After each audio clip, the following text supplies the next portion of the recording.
Olá, minhas queridas, meus queridos, sejam bem-vindos novamente. Estamos de volta com mais um dia de aula do seminário. O que eu faço com as minhas crises de ansiedade. Estou muito feliz de estar aqui com vocês. Gratidão a todos que estão acompanhando até aqui o seminário. E, como sempre, seremos muito objetivos, direto ao ponto, sem enrolação, trazendo o que é importante, o que é principal aqui para vocês. O meu nome é João Maurício, eu sou psicólogo clínico, para quem ainda não me conhece. Eu trabalho especificamente com casos de transtornos de ansiedade e com crises de ansiedade. Então, isso eu tenho na minha prática diária, ali, todos os dias, sendo psicólogo clínico. E eu descobri que eu poderia ajudar mais pessoas através dessa ferramenta maravilhosa que é a internet. O processo de pandemia acelerou um pouquinho isso e aí eu trouxe um pouquinho para vocês. Dentro da minha história pessoal, eu tenho uma história com transtorno de ansiedade social, eu tenho histórico com crise de ansiedade, minha família também já sofreu, eu tenho pessoas da família que sofrem com isso, e eu fico muito feliz em poder democratizar aqui esse tipo de conhecimento para que vocês aprendam e estejam assim comprometidos em colocar em prática o que a gente coloca aqui, não é? Deu trabalho, mas deu um trabalho muito legal de fazer isso, tá? Eu estou aprendendo coisas novas e estou me divertindo muito também. E o principal, conseguindo ajudar. Assim, algumas pessoas já se sentem ajudadas, né, com as dicas que eu estou passando, com os vídeos. Algumas pessoas que conseguiram colocar em prática já estão dando feedbacks positivos. E isso com certeza me gera uma energia extra para fazer essa troca aqui com vocês. Sem mais delongas, vamos para a aula de hoje. O que eu faço com as minhas crises de ansiedade, aula 2. Vamos para a telinha. Vamos ver o que nós vamos aprender aqui hoje. Primeiro, o que você precisa saber sobre as crises de ansiedade, tá? Como e por que elas acontecem, onde você deve estar atento na vida, isso é muito importante. O que significam os sintomas da crise? Cada sintoma, não é o coração disparado, o aperto no peito, a asfixia, a sensação de falta de ar. Não é? Onde é que vocês precisam ficar atentos, não é, em relação a esses sintomas, o que eles significam e qual a diferença, por exemplo, de uma crise de ansiedade e de uma parada cardíaca. E as 3 principais crenças psicológicas sobre as crises de ansiedade. Então vamos lá? Vamos iniciando. Olha, quem perdeu a primeira aula, vou sugerir aqui que assista a primeira aula que estará disponível para vocês, tá? Qualquer dificuldade vocês falem comigo, porque o que eu percebo no universo da ansiedade é que as pessoas querem, né, as coisas muito rápido em muitos momentos, e o que acontece? Elas pulam um passo importante, que é aprender a lidar com o estresse, com a ansiedade e com as preocupações no seu dia a dia.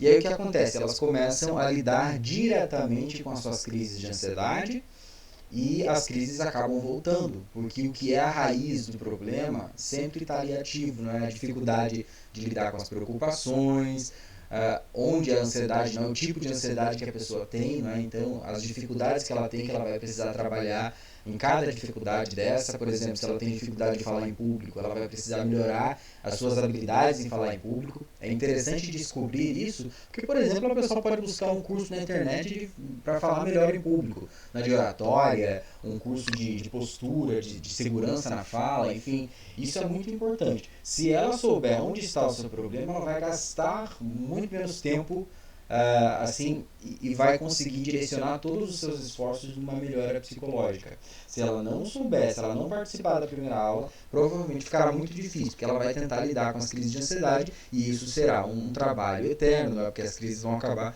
sempre retornando.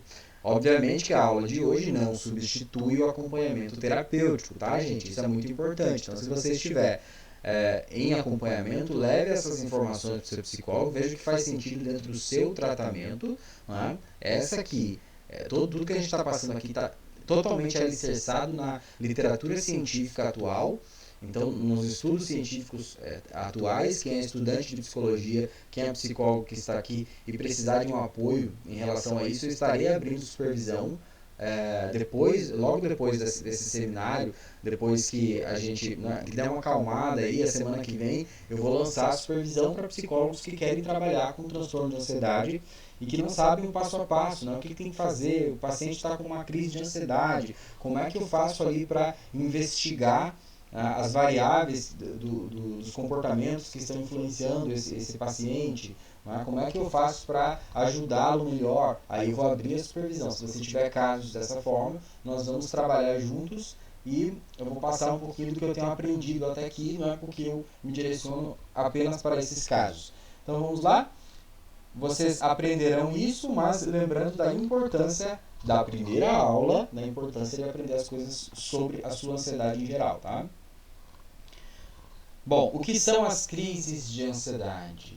Aqui é algo muito importante. Provavelmente as pessoas que estão aqui sabem o que são as crises, tá? Mas é importante porque muitos pacientes em clínica não sabem descrever o que é um episódio de ansiedade intensa e o que é um episódio de crise de ansiedade. Tem uma diferença aí, não é?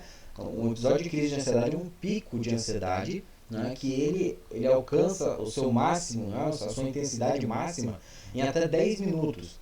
Então, assim, de 5 a 10 minutos ele alcança a intensidade máxima e se mantém até 1 hora às vezes, né, às vezes menos, às vezes um pouquinho mais, mas o natural, né, o normativo é que vá até 40 minutos, 1 hora, um episódio de ansiedade, de uma crise de ansiedade mais intensa.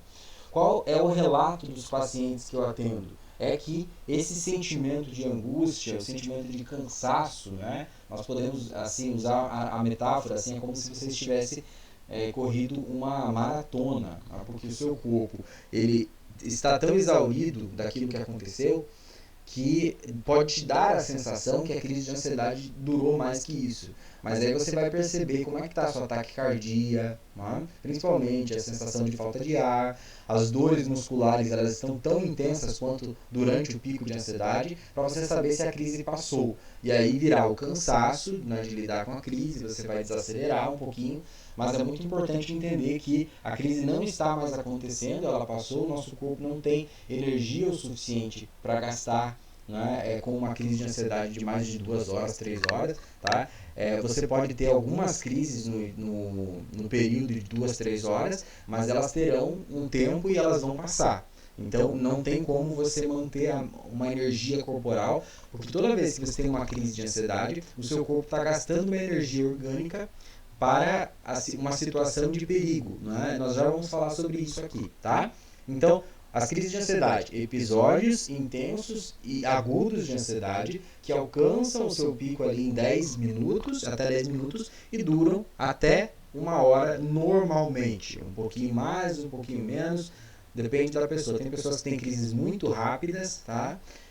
As crises elas envolvem alguns sintomas específicos. Eu vou citar os principais aqui, e depois vocês comentam, porque assim, é uma gama muito grande de sintomas. Algumas pessoas têm sintomas diferentes das outras, tá?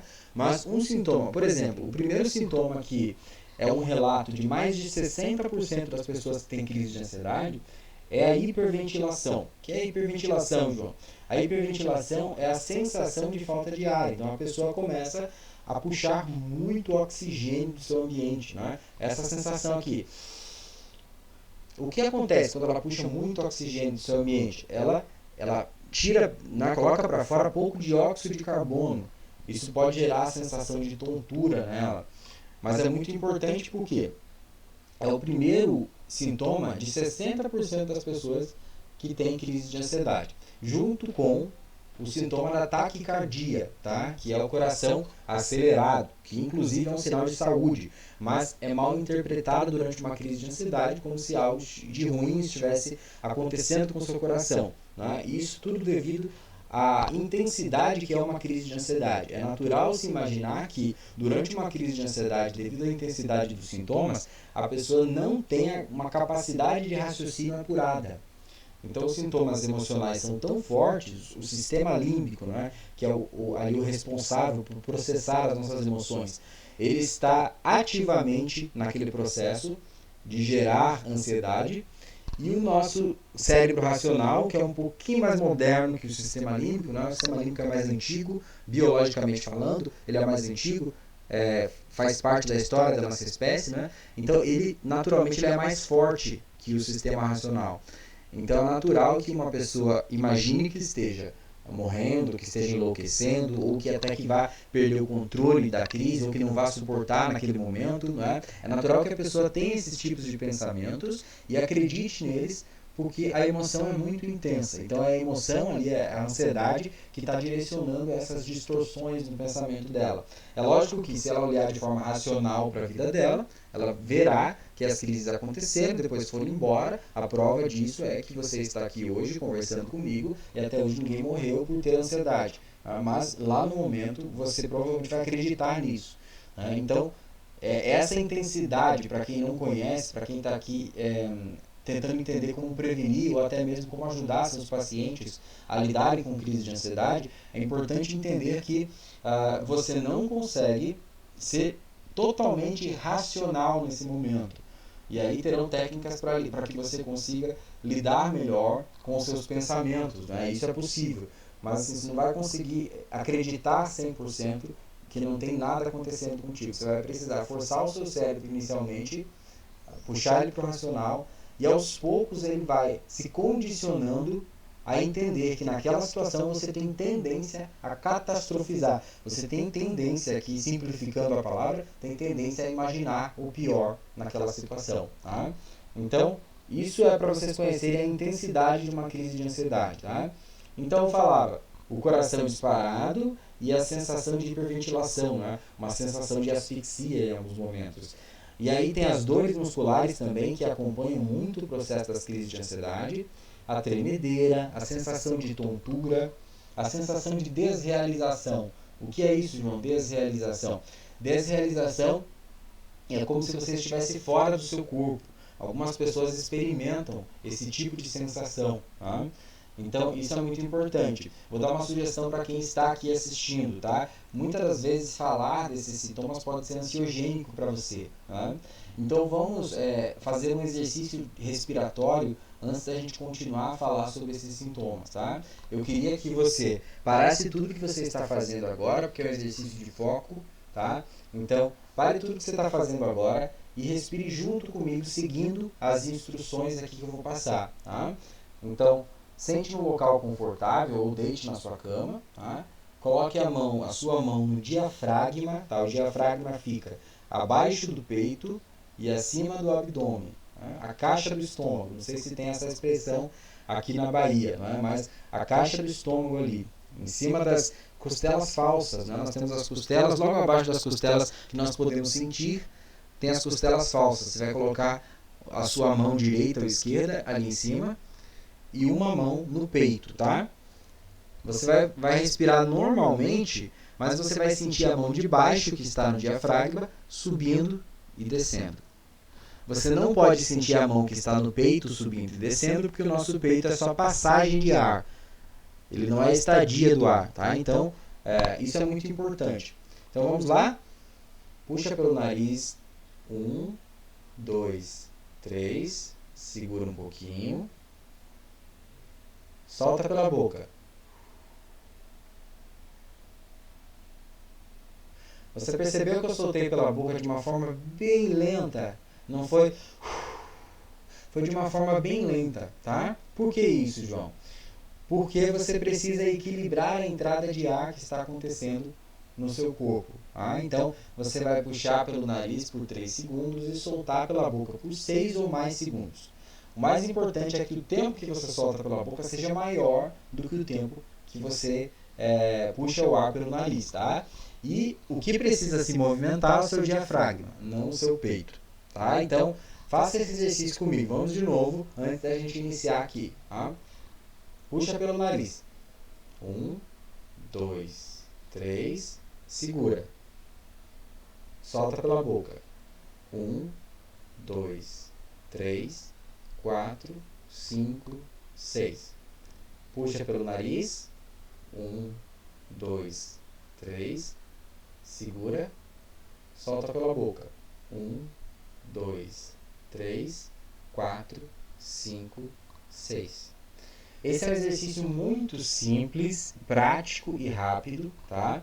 Mas que o segredo dele é a repetição. Então, se você conseguir fazer ele várias vezes ao dia, essa respiração mais consciente, você conseguirá equilibrar a entrada de ar no seu corpo e isso fará toda a diferença, visto que, como eu falei, 60% das crises de ansiedade, o relato é que existe falta de ar, né? Existe esse sintoma de falta de ar. Nós já vamos entender o que é isso, tá? Mas só para a gente não entrar numa situação ansiogênica aqui, façam esse exercício, relaxem comigo, façam o exercício. Se precisar, fecha os olhos. Se tiver num momento muito tenso, faz barulho quando soltar o ar pela boca, tá? Você pode fazer.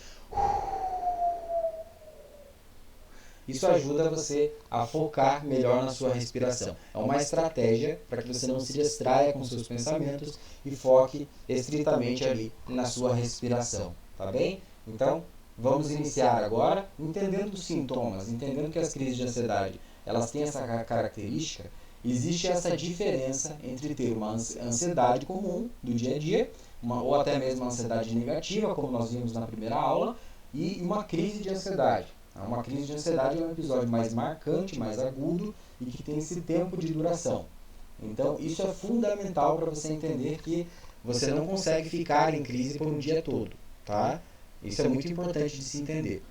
Então, e essas são as crises de ansiedade. Comenta aí se alguém teve crise de ansiedade. Tem outros sintomas, tá, gente?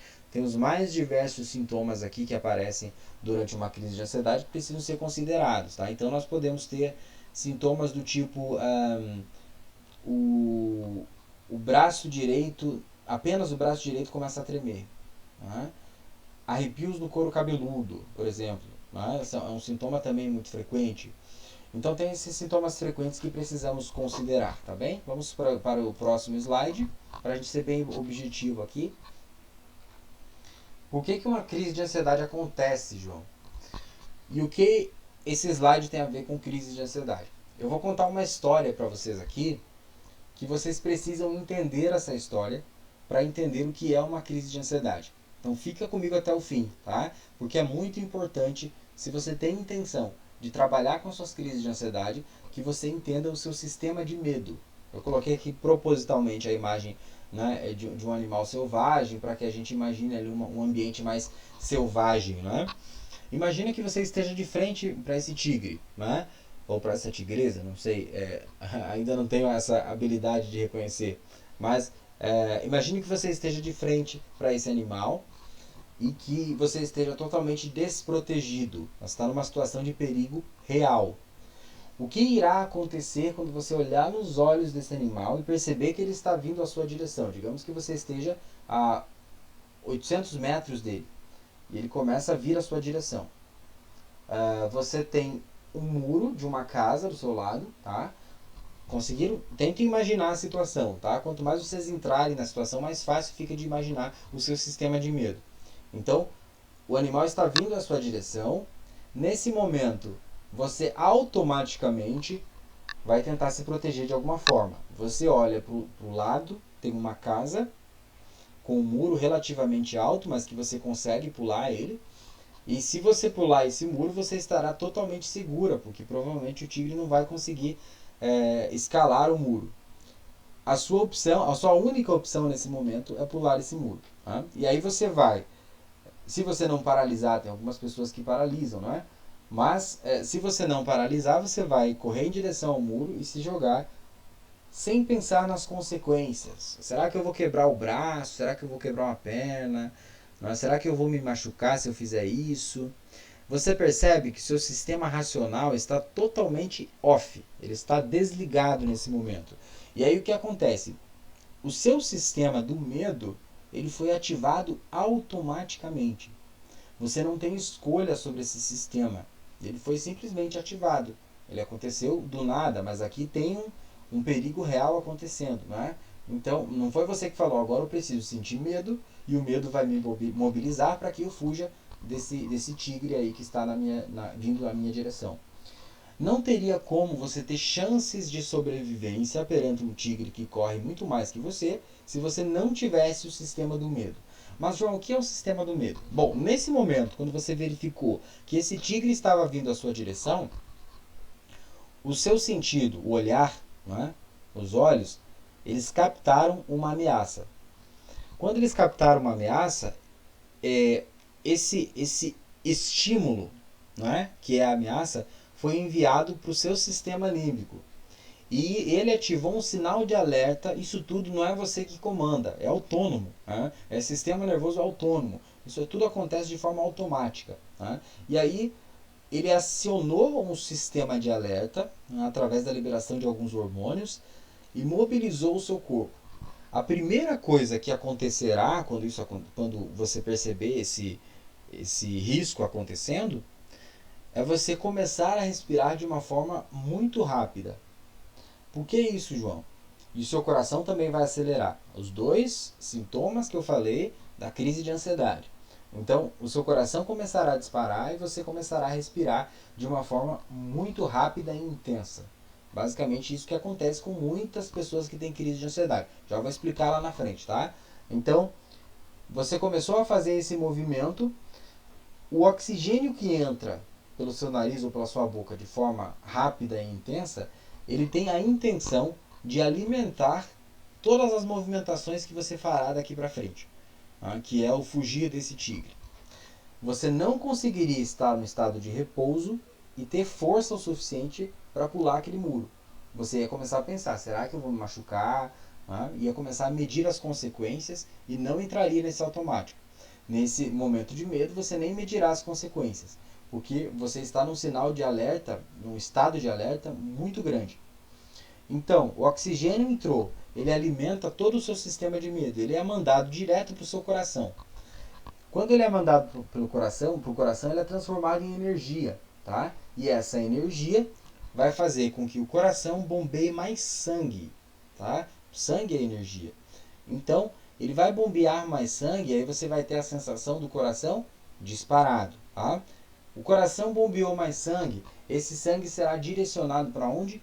Para os músculos grandes, tá? Então, peito, braço, pernas. Por que isso, João? Por que para os músculos grandes? Porque você precisa, durante uma situação de perigo real, estar preparado para fugir ou para lutar. Estar forte o suficiente para ter alguma chance de sobrevivência perante esse perigo real. Correto? Vocês concordam comigo? Comente se vocês concordam comigo, tá? Isso é muito importante, vocês entenderem isso.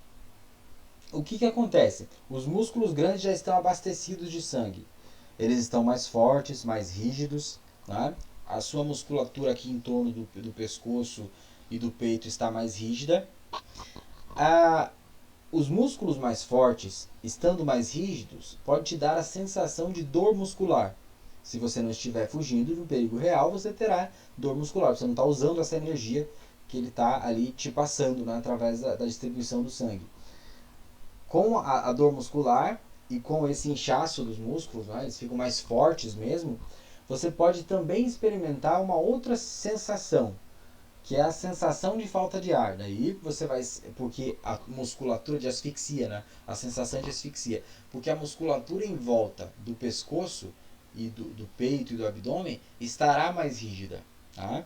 Você pode começar a sentir, no momento talvez você não sinta isso no momento de perigo real, mas numa crise de ansiedade você vai sentir que as dores estomacais, tá? Porque todo o sangue que estava fazendo ali o seu sistema digestivo funcionar não será necessário nesse momento, porque você tem algo mais importante na sua frente, que é a sua sobrevivência. Existe um perigo real acontecendo. O que acontece? Esse sangue todo que está ali no sistema digestivo, ele é enviado também para o coração para alimentar os músculos grandes. O sangue que está nas partes superficiais do corpo, né? No seu rosto, nos braços, na pele, ele também irá para o coração para alimentar os músculos grandes, o que lhe dará provavelmente a sensação de palidez. Tá? A pessoa ficou pálida naquele momento, porque o sangue foi retirado. Você não precisaria usar aquele sangue naquele momento, e ali tem dupla função, tá? além de você não precisar usar esse sangue naquele momento, você também, durante uma luta com um animal feroz, você pode ser ferido. Né? Então, não é interessante que você tenha muito sangue nas partes superficiais. Se você perder esse sangue, você pode também não sobreviver. Então, para aumentar as chances de sobrevivência, o sangue das partes superficiais sai daquele lugar e também vai para o coração para que ele alimente todo o sistema do medo. Você começa também a suar frio. Por que isso? Existe uma demanda de energia numa situação de medo muito grande e intensa. Então você sua frio para que exista o equilíbrio da temperatura corporal durante uma crise de ansiedade. Então a sua temperatura internamente está borbulhante, não é? Você está ali sentindo muitos sintomas difíceis, está quente, não é? Internamente. Então o suor frio ele vem para que você equilibre a temperatura corporal. Tá? Ele também tem uma dupla função aí. Além de equilibrar a temperatura corporal, ele serve para que, se o predador te pegar, você pode deslizar, né? Você vai ficar mais escorregadio para escapar dele. Esse sistema de medo é fantástico. Tá? Ele foi criado para a nossa sobrevivência. E eu só posso falar aqui com vocês hoje, e você só pode me escutar aí hoje, porque esse medo foi o responsável, o principal responsável, pela nossa sobrevivência e pela manutenção da espécie humana na Terra.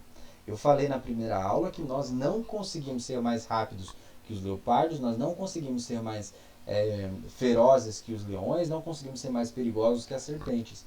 Então nós precisávamos antecipar algumas coisas. Tá? E durante um perigo real, a situação de medo que acontece no agora, daí no caso, ela dispara todas essas sensações para que você se proteja e para que você tenha alguma chance de sobrevivência perante esses animais que são muito mais ferozes, muito mais velozes que você. Né? A parte racional, nesse momento, ela é basicamente desligada. Né? Então nós vamos aprender aqui a religar ela um pouquinho, mas é muito importante entender que não tem como ser 100% racional. Você está numa situação em que está vulnerável. Né? Uma crise de ansiedade, por exemplo, é uma situação de vulnerabilidade. Então, imagine como se você voltasse à sua infância e estivesse desprotegido, né, do mundo, das coisas. E aí você está percebendo os seus próprios sintomas internos trabalhando ali e gerando um medo, né, gerando preocupação excessiva. Então, é uma situação de vulnerabilidade. Partindo desse pressuposto, você se sentirá vulnerável e se sentirá menos, né, será menos racional. Tá? Então, João, o que esse sistema de medo tem a ver com a minha ansiedade? Olha, chegamos aos 27 minutos de aula. Eu queria agradecer a todos que ficaram até aqui. E agora nós vamos linkar aqui o que é o medo e o que é a ansiedade. Essa aula talvez passe dos 40 minutos. Eu peço desculpas por isso. Não gostaria de ter aulas mais de 50 minutos, aliás. Mas se passar, será importante, tá, que vocês vejam para que vocês entendam o significado de cada sintoma. Sem mais delongas, uma crise de ansiedade teve uma falha sensorial. Uma falha sensorial aconteceu no seu cérebro. Lembra que eu falei que os seus sentidos interpretam o medo? Eles veem o medo e aí eles mandam um sinal de alerta para o seu sistema nervoso central. Tá? Mas numa situação de crise de ansiedade, muito pela sobrecarga cerebral que está acontecendo ali, a pessoa está sofrendo muito com ansiedade, não sabe administrar a ansiedade, ou está muito sobrecarregada, ou está numa situação de muito estresse, aí o cérebro falha. O nosso cérebro é um músculo, gente, é um músculo como qualquer outro.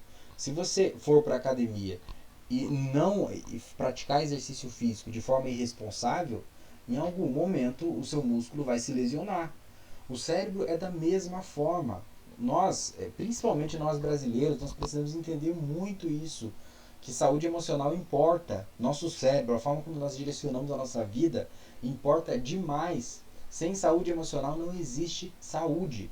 Então nós precisamos tomar cuidado com as nossas atitudes, nossos comportamentos na vida, porque nós sobrecarregamos o nosso cérebro através de fazendo muitas coisas, ou também através da pouca habilidade de fazer coisas, né? Por exemplo, pessoas mais dependentes, né?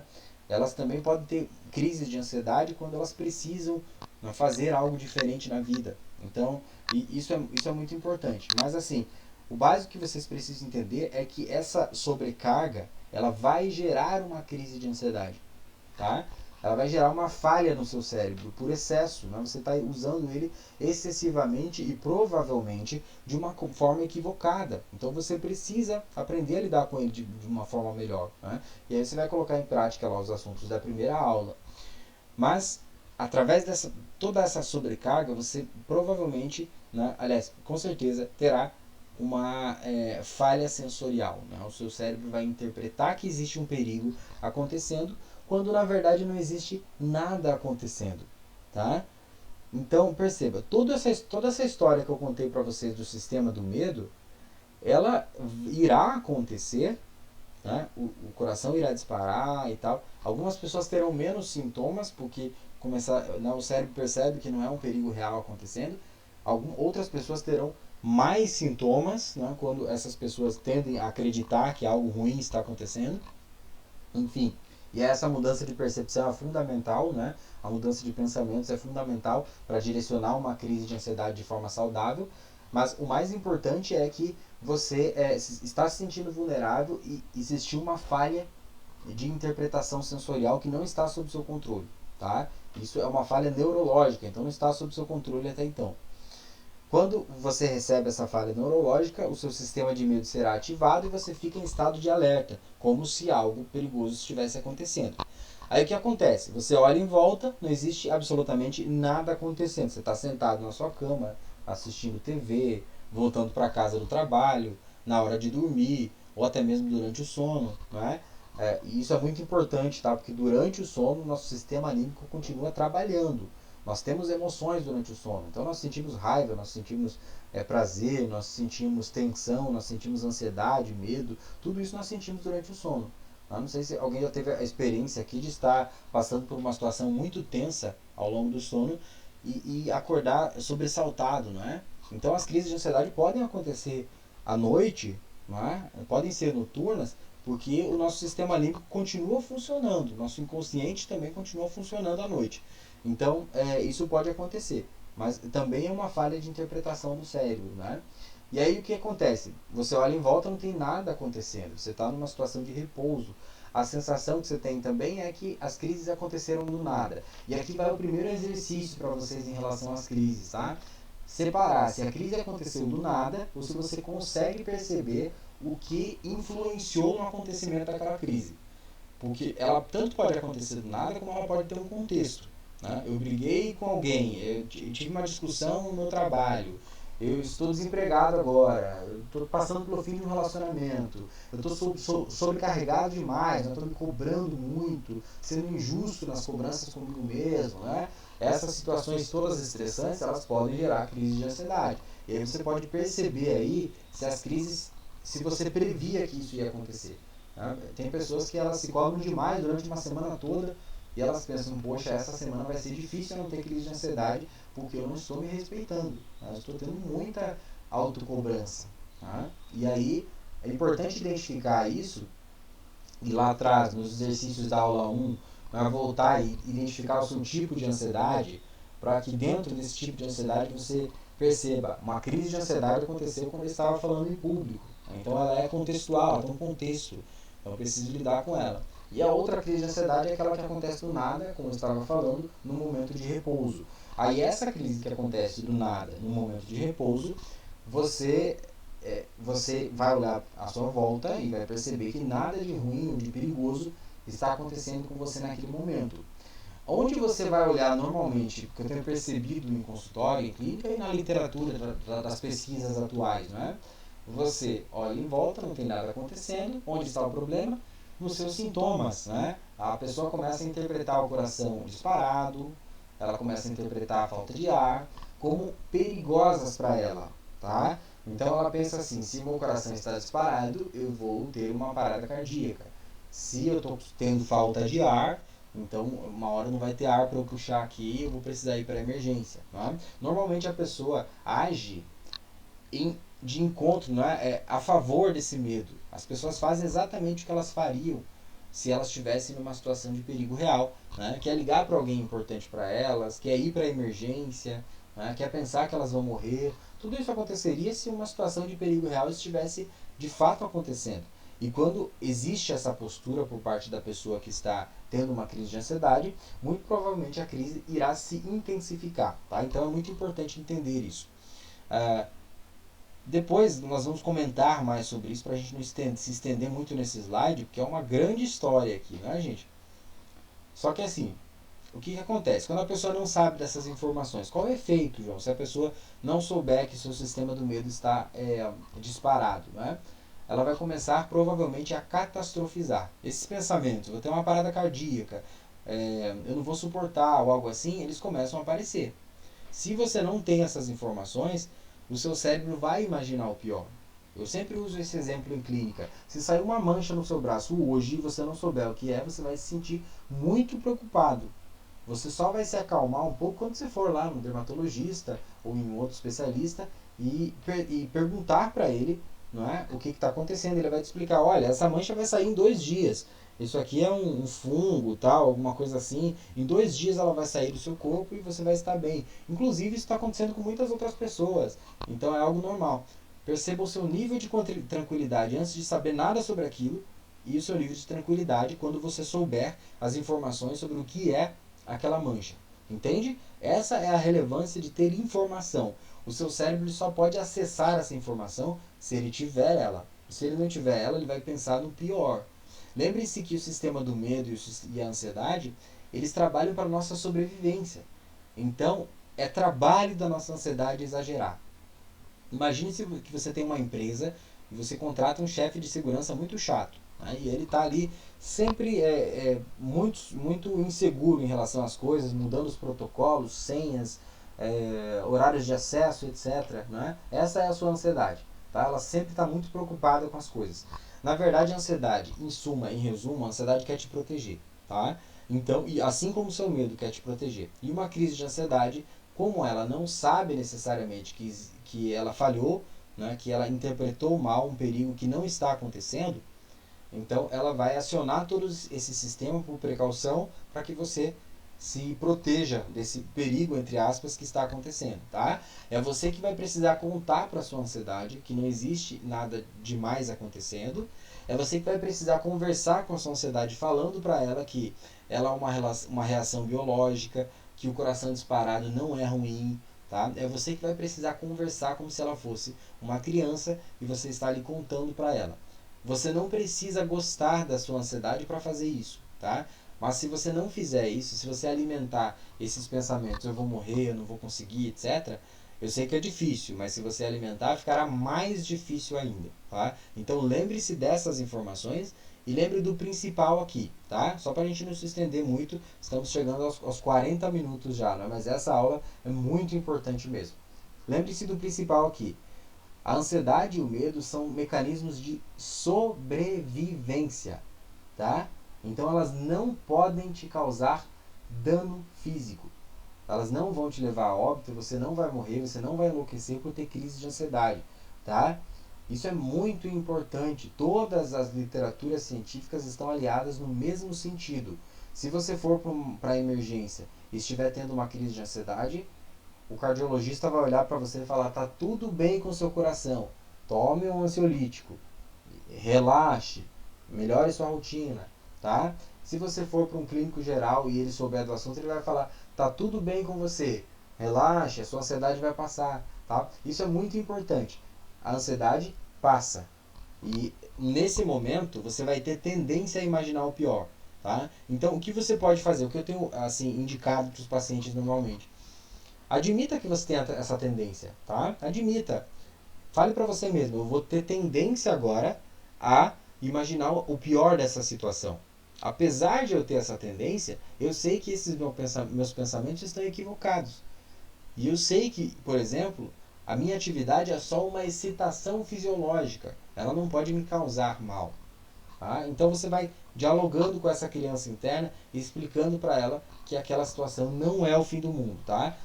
E é importante, não se culpe por sentir muita ansiedade ou por não conseguirem das primeiras vezes. Tá? O seu cérebro ele está tem um sistema muito poderoso ali trabalhando. Você está simplesmente educando esse sistema de que ele não é danoso para você. Ele é desconfortável, mas não é perigoso, tá? Até mesmo as tonturas, por exemplo, algumas pessoas trazem para terapia. Nossa, eu tenho tonturas durante uma crise de ansiedade. E aí, será que eu vou ter algum tipo de problema neurológico por conta disso? Não, tá? Durante uma crise de ansiedade, o oxigênio que está no cérebro, ele sai do cérebro para abastecer o seu sistema do medo. Então, algumas regiões do corpo ficam com menos oxigênio. O cérebro é uma dessas regiões. Mas está tudo bem, é uma sensação momentânea, tá? Você não vai ter danos neurológicos por conta disso. Isso já existem muitas pesquisas, como eu falei, em todas as áreas, né? Psiquiatria, psicologia, neurologia, todas as áreas têm estudos científicos em relação a isso, e é uma das verdades absolutas da ciência, não é? Então, nós vamos sempre cuidar de o rigor científico, né? Vamos para a telinha. Onde deve estar a sua atenção? Dito tudo isso que eu falei, e para a gente não se estender muito, percebam que tem situações na vida em que elas são altamente estressantes. Não é? Então, você consegue perceber quais são as situações que são estressantes para você? Não consegue? Volta na aula 1, pratica o diário das emoções, pratica o seu tipo de ansiedade, vê quais são as suas dificuldades, porque sua atenção deverá estar ali. Tá? Você pode continuar trabalhando com a sua ansiedade, e isso é muito importante, porque se uma crise aconteceu, você vai precisar aprender a lidar com as crises de ansiedade. Tá? Quando elas acontecerem, você vai precisar lidar. Nós vamos falar mais pra frente sobre isso, porque não basta você clicar, clicar, porque eu falei clicar. não basta você focar apenas, é que eu tô com o mouse aqui. Não basta você focar apenas na sua mudança de estilo de vida, na meditação, no controle da alimentação, na atividade física, tá? Você vai precisar aprender a lidar com as crises, porque se elas aconteceram, normalmente você vai precisar regular, digamos assim, o seu sistema neurológico novamente. Né? Então, usando as técnicas certas, a forma certa de direcionamento, né? O que a gente vai falar bastante na última aula. Então, vamos lá para a telinha, deixa eu mudar aqui. Então, aqui é importante, né? Focar onde está a sua ansiedade. Qual é a parte da sua vida que alimenta a sua ansiedade? Seu relacionamento, a sua profissão, são as incertezas da vida, né? Algum trauma que aconteceu, é necessário acompanhamento, tá? É importante dialogar com a sua vida, né? Aqui, as crises de ansiedade e o medo de doenças, né? O medo de doenças é um dos caminhos, né, que as crises de ansiedade não tratadas podem tomar, que é chamado de hipocondria, né? Então, uma pessoa que teve crise de ansiedade e não sabe o que essas crises significam, ela começa a desenvolver medo das suas reações físicas. E aí um dos caminhos é a hipocondria. É muito importante você aprender sobre as suas crises de ansiedade, lidar com as suas crises de ansiedade, para que em seguida, né, você não desenvolva um medo das doenças. Então, e até não fique muito alerta às suas mudanças físicas, às mudanças corporais. Né? Tem pessoas que ficam hiper alerta. Então tem uma pesquisa recente que comprova o seguinte: foram mapeadas pessoas, né, através de instrumentos e também através de relatos, né, mapeadas as pessoas no dia a dia, né, dois grupos de pessoas. Um grupo de pessoas que nunca teve crise de ansiedade na vida e um grupo de pessoas que teve crise de ansiedade na vida, né, o que ainda tinha ansiedade, crise de ansiedade. O primeiro grupo tinha o mesmo tipo de aceleração e excitação fisiológica, né, ou pelo menos muito parecido e semelhante às pessoas que já tiveram crise de ansiedade. Mas os relatos de crise de ansiedade, no grupo que nunca teve crise de ansiedade, eram nulos. Né? Ninguém falou que teve uma crise de ansiedade. Já as pessoas que tiveram crise de ansiedade na vida, elas começaram a relatar muitas crises de ansiedade, mesmo com os mesmos batimentos cardíacos que as pessoas que nunca tiveram crises. Né? Mas por que isso, gente? Porque a pessoa começa a interpretar de forma equivocada os seus sintomas. Então ela começa a ficar hipervigilante. Então ela subiu uma escada, o coração disparou. O que ela faz normalmente? Teme que uma crise de ansiedade possa ocorrer naquele momento. E aí isso faz com que o seu medo aumente, né, e ela tenha uma crise de ansiedade. Existe também o medo das doenças, né? Então é particularmente difícil para pessoas que sofrem com ansiedade, o momento de Covid que a gente está passando, né? Essa preocupação excessiva que gera uma tensão interna muito grande que pode produzir crise de ansiedade no futuro. Vamos para a próxima. As 3 crenças psicológicas das crises de ansiedade. Isso aqui é fundamental, gente, de se entender. Demorou um pouquinho para carregar, agora carregou. 3 crenças psicológicas das crises de ansiedade. Medo de morrer, quem estiver anotando aí anote. Medo de morrer, medo de enlouquecer e medo de perder o controle, tá? O medo de morrer está relacionado à intensidade das crises e ao momento lá que a pessoa está vivendo, né? Ela acha que realmente não terá saída, é muito desconfortável um momento de crise de ansiedade. Tranquilizando vocês novamente, crises de ansiedade não levam a óbito, né? Elas são desconfortáveis, mas não podem ser perigosas, porque elas são uma resposta biológica programada para uma situação de perigo. Ela tem a intenção de te fazer sobreviver, tá? Não o contrário. Então isso é muito importante. Algumas pessoas, por exemplo, interpretam: o coração está disparando, né? Então, será que eu vou ter uma parada cardíaca? Olha, a parada cardíaca ela envolve outros fatores, tá? E normalmente não envolve ataque cardíaco, tá? Então, olha que interessante, tá? Eu acho que em todos os casos não envolve ataque cardíaco. Eu enviei um artigo para vocês por e-mail, quem não recebeu pede que eu envie novamente, tá? Explicando exatamente a gama de sintomas de um ataque cardíaco e a gama de sintomas de uma crise de ansiedade. São bem diferentes mesmo, tá? Então é muito importante ressaltar isso. Coração disparado é sinal de saúde, tá? Então significa que ele está funcionando bem. Tá? Diferente de uma parada cardíaca, é você ter o coração acelerado. Isso é a característica fundamental, tá? Então, e as 3 crenças principais, né? Esse medo de morrer que vem muito através da parada cardíaca, né? O medo de enlouquecer, que algumas pessoas pensam assim: poxa, será que eu tenho algum transtorno mental grave, né? Porque assim, eu comecei a ter crise de ansiedade, será que eu estou enlouquecendo, perdendo juízo, perdendo controle sobre minhas condutas, né?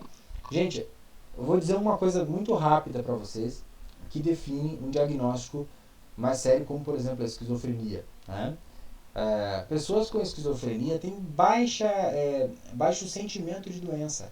Então, a grande maioria não sabe do seu diagnóstico ou assim, não acredita que ele seja algo ruim.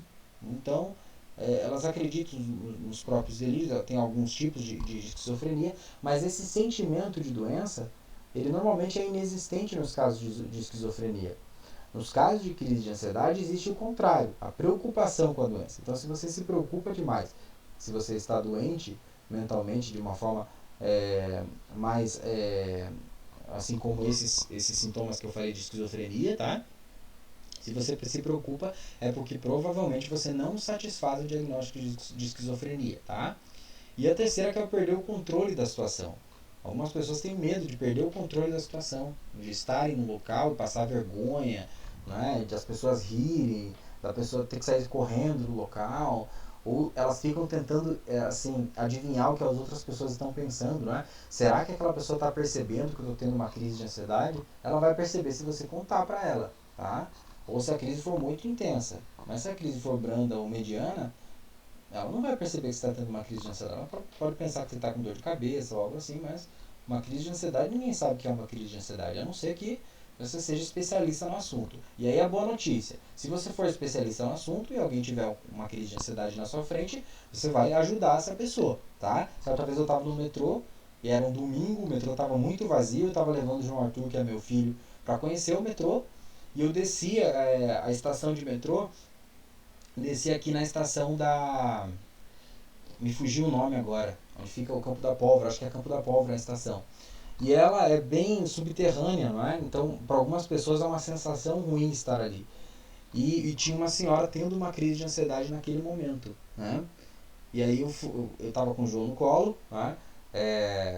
Ainda com o João no colo, a gente se sentou e eu ajudei ela a passar pela crise de ansiedade, direcionei ela e tal. Ela foi muito grata, depois pegou meu contato e tal. Mas assim, se eu percebo que alguém tem uma crise de ansiedade, eu sou especialista em perceber isso, eu vou ajudar essa pessoa, tá? Então, se alguém conseguir perceber, é porque provavelmente essa pessoa conhece do assunto e ela vai te ajudar ou vai se solidarizar com você, tá? Então vai ser um bom motivo ali para ela te ajudar, tá? Bom, vamos para a próxima. Chegamos ao fim da aula de hoje. Eu sei que hoje foram quase 50 minutos de aula. Vocês devem estar exaustos aí, com tanta coisinha, tanta informação, né? Mas foi feito com muito carinho isso aqui para vocês. Então eu espero que vocês consigam transpor isso para a vida de vocês, né? Usar essas informações para combater aqueles pensamentos catastróficos que ficam aparecendo ali durante o momento de uma crise de ansiedade, tá? Se você não desafia esses pensamentos, se você obedece apenas a eles, eles vão aumentar a sua crise de ansiedade. Isso é muito óbvio, tá? E é importante que você sempre desafie seus pensamentos em diversas áreas da vida, né? Seus pensamentos são reproduções do passado, tá? Então você tem um pensamento sobre não conseguir falar em público, porque ao longo da sua história você teve dificuldade de falar em público. Ou seja, o seu pensamento está reproduzindo o passado que você não conseguiu. Não quer dizer que você nunca irá conseguir, tá? Então perceba que os nossos pensamentos às vezes são armadilhas do passado. Você pode, a partir de hoje, comprometido, se você está aqui comigo, você pode começar esse processo de autoconhecimento e ficar aqui comigo para a gente conseguir te ajudar também, né? Seguir as aulas certinho. Como eu falo, o comprometimento não é comigo, não é com o webinar, é com você mesmo. Mas se você está aqui e quer mudar essa história, então você já tomou o passo mais importante que você poderia tomar. O que você verá na próxima aula? Na próxima aula a gente vai falar de muitas técnicas de respiração, de como identificar gatilhos de crise de ansiedade, tá? Perceber quando ela está começando, o que você vai começar a fazer ali nesse início. E técnicas de relaxamento passivo e progressivo, essas não são para as crises de ansiedade, elas são para a prevenção das crises de ansiedade. E para quem já tem crise de ansiedade, elas serão muito importantes, tá? Que sejam praticadas diariamente para que você entre em contato com o estado natural do seu corpo, que é um estado relaxado, tá? E essas técnicas aqui também serão usadas para a higienização do sono. O que é a higienização do sono, João? Tem dificuldade de dormir? Você vai usar essas técnicas antes de dormir, tá? Para que o seu cérebro desacelere e que você entre em contato com a parte pacífica do seu corpo. Gente, muito bom estar aqui com vocês. Bom demais. Eu vou ver se tem mais um slide aqui. Não, nós chegamos no fim da aula de hoje. Muito feliz de ter dado essa aula aqui para vocês, de ter tirado as dúvidas. Tenho certeza que muitas dúvidas foram sanadas aqui. Quem ainda não faz parte do grupo do WhatsApp, pede para entrar no grupo, que lá nós estamos interagindo bastante. Ele vai abrir 20 minutos, meia hora depois dessa aula para a gente continuar batendo papo. Depois ele fecha novamente para não sobrecarregar o celular de vocês. Mas o mais importante é que vocês estiveram aqui, vocês estão comprometidos nessa jornada de autoconhecimento. Muito feliz por ajudar vocês. Um abraço e a próxima aula nós vamos falar de técnicas, está aparecendo aqui para vocês, técnicas importantíssimas, tá? Uma aula muito importante e em seguida nós teremos a aula ao vivo, né? Que será na quinta-feira daí, a aula ao vivo. Então quarta-feira essa aula, na quinta-feira a aula ao vivo, que é a aula mais importante de todas, onde eu vou falar sobre coisas fundamentais como autoestima, os 3 passos do tratamento das crises de ansiedade, dentre outras coisas, tá? Então, espero vocês amanhã, nesse horário. Temos um compromisso aqui, todos nós, juntos, e finalizando com a frase que eu amo, do cantor que eu amo, chamado Belchior: amar e mudar as coisas. Até amanhã.